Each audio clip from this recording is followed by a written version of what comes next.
Yo, how do you do, buckaroos? Let me get my music started. How the heck are you? It is Sunday here with the Beer Whisperer. I had it started and I had to pause it for a second. Got some one-offs going here on Beer Whisperer Radio. LOVE, Love Machine. Anyway, hey, I got a Goose Twofer. I've got the 312 or 312, I guess. Goose 312 Urban Wheat Ale and the Goose IPA. Let's start with the, let me show you each here before I get started. There's the wheat. Here's the IPA. Anyways, so I'm not afraid of that IPA warming up just a little bit. So I'm going to drink the wheat first. 4.218 IBUs, I believe. It's a decent American wheat. I've had this before. They call it urban wheat, whatever. Basically, it's just not a big traditional German Hefeweizen. It's more of an American version of the classic style. So there you go. I'm going to have a drink.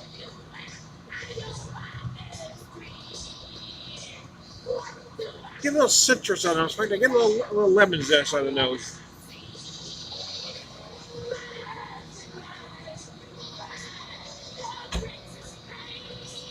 Nice, clean. Kind of reminds you of the Boulevard wheat if you've had that one. They're certainly similar animals.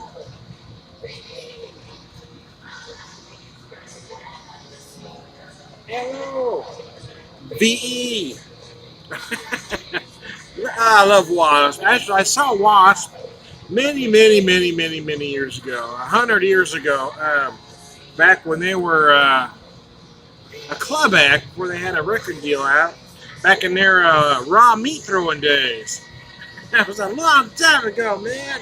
Yeah, there was a time. You know, Blackie Lawless was just amazing anyway. Very intelligent. I love when they were going up against, what was it, the PMRC and Tipper Gore. They sure made her look like a moron. Anyway. Tipper Gore, what a piece of work she was. The lyrics and the music are evil, man. We need to start censoring that shit. That chick. Anyway, I kind of lost track here. Hey, let's concentrate on the beer, shall we?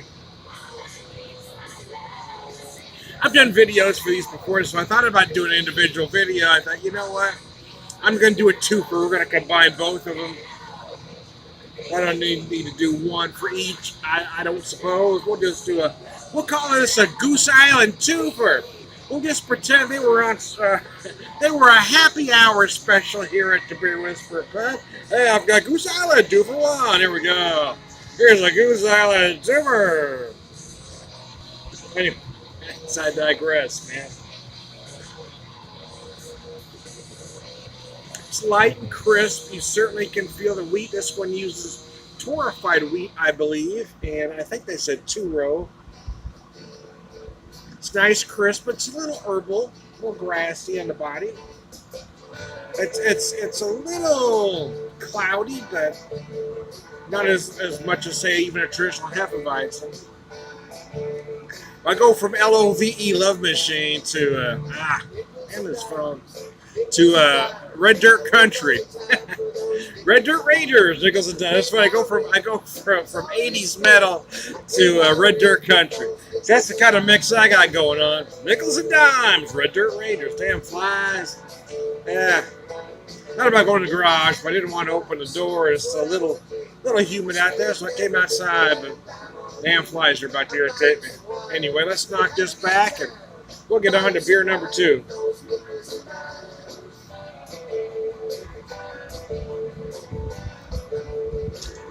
.2%. I'm going to call 4.2 session. For me, it is. Sure, why not? It is just a nice summer beer. It's a perfect beer style to take to a barbecue picnic where you might be drinking a few. So you don't have a high ABV here. I don't know why. 4% session. All of a sudden, you had that extra 0.2, and I can't do that 0.2, Tom. It's that extra 0.2. It's no longer a session beer for me, Tom. Anyway, I digress.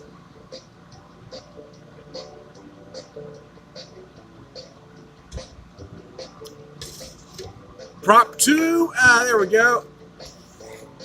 Goose IPA, 5.955. One thing what irritates me about their description, is they call the color bourbon. That ain't bourbon, man. I don't know what the hell bourbon they're drinking. I don't know if they're drinking 10 high. I don't know if they're mixing it 50-50 with water. But that ain't the color of bourbon. But I digress. Pour you a shot. In fact, I got some Jim Beam in here. No, actually, I used the Jim Beam.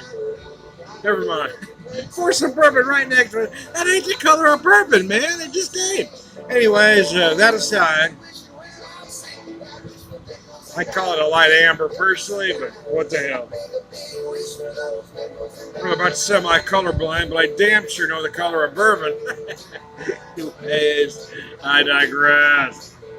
Nickels and dimes, I love this tune, man. I haven't heard about them in years, so I don't even know if they're still together.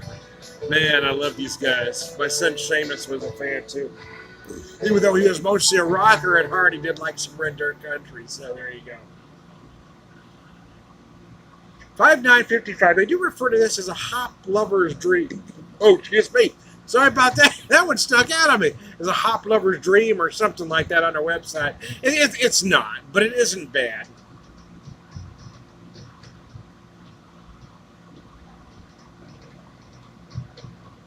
It is very malty.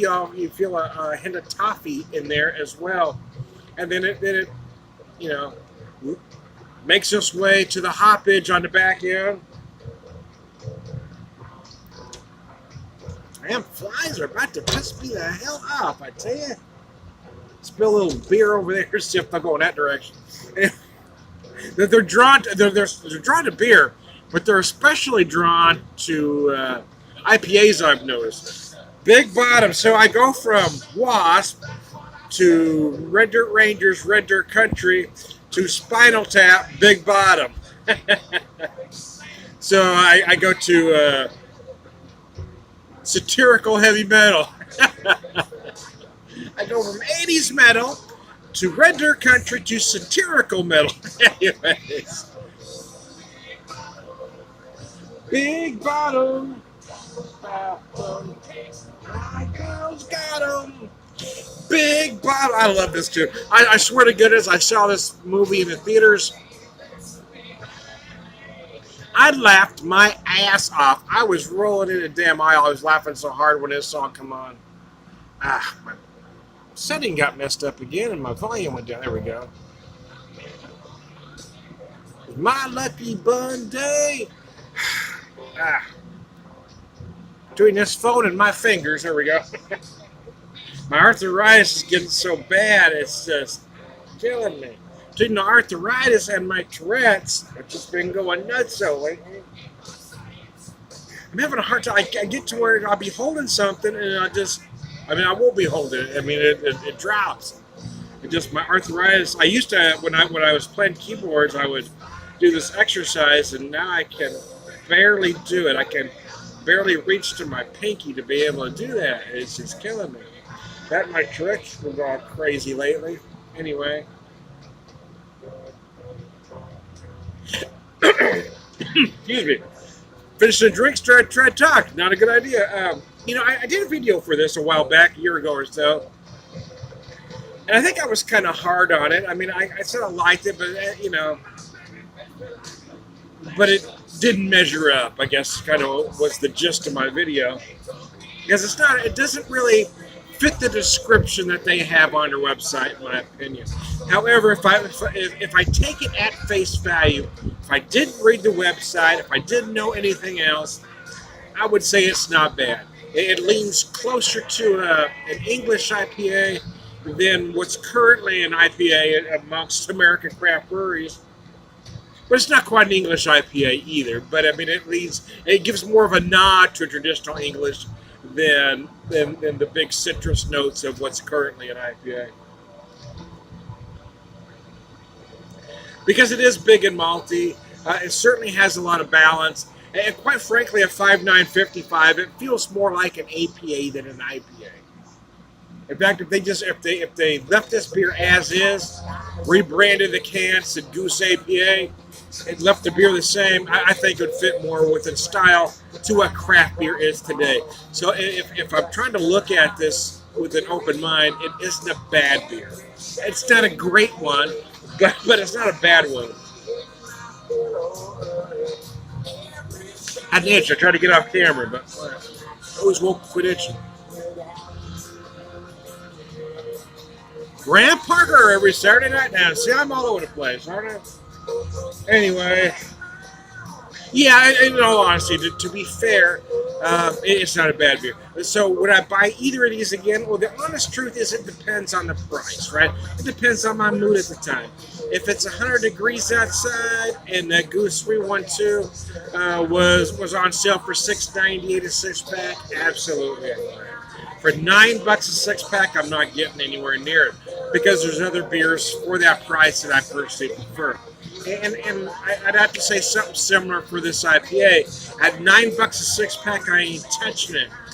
But at about $7, maybe $8, I'd say $7.99, so $8 top end. And being in the right mood, I may purchase it again, but I'm not paying $9 a six-pack for it. I picked up this mixed 15-pack for $14.28. So for me, that was a bargain. That's a great deal. So yes, if I find another bargain like that, yes, I would purchase it again. Because I do like the mixed pack, because I like a variety. I rarely drink the same beer back to back. I don't do that often, so there you go. Graham Parker. I do love me some Graham Parker. Squeezing Out Sparks, I must admit, is my favorite Graham Parker album. I love Squeezing Out Sparks.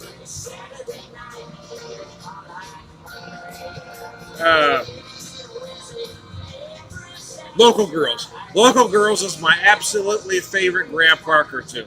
There are others I like, this being one of them. But I love Local Girls. Something about Local Girls just spoke to me when I was a youngster. Anyway.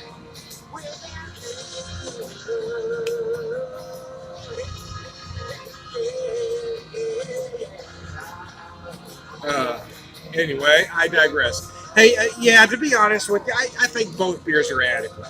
I don't think either are outstanding, but neither are drink pours, and I don't know that either are flawed in any way. They just don't get above,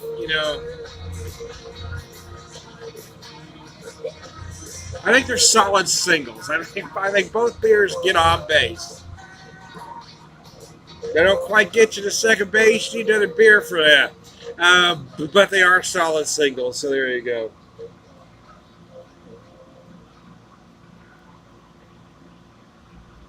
There's a little bit of a sweetness now that I'm really trying to pay attention to this beer. Yeah, you get a little toffee in the middle. At the end, I get just a hint of like a honey sweetness at the end, mixed with the hoppage going on. There's certainly some citrus going on. And I go from that to the Monkees. I love my mix, man, because it makes no sense, right? It wouldn't be on any radio station because it covers too many genres.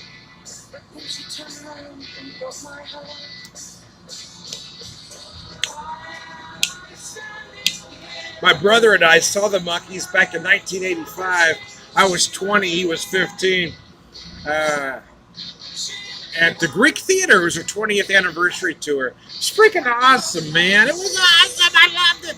Anyway, Herman's Hermits opened up. Or some other, I think Gary Peck and Union Gap, Herman's Hermits, and I can't remember the other opening act. Herman's Hermits were very awesome, by the way. Anyway, I am trying to beer whisperer. Beer matches for living beer drinker. Beer was the man. Missing her and wishing she were here. Hey! Hey! I'm better off alone. One more time. Take two. Excuse me. I am trying to beer whisperer. Beer evangelist, prolific beer drinker. Pure beer was the man. Excuse me.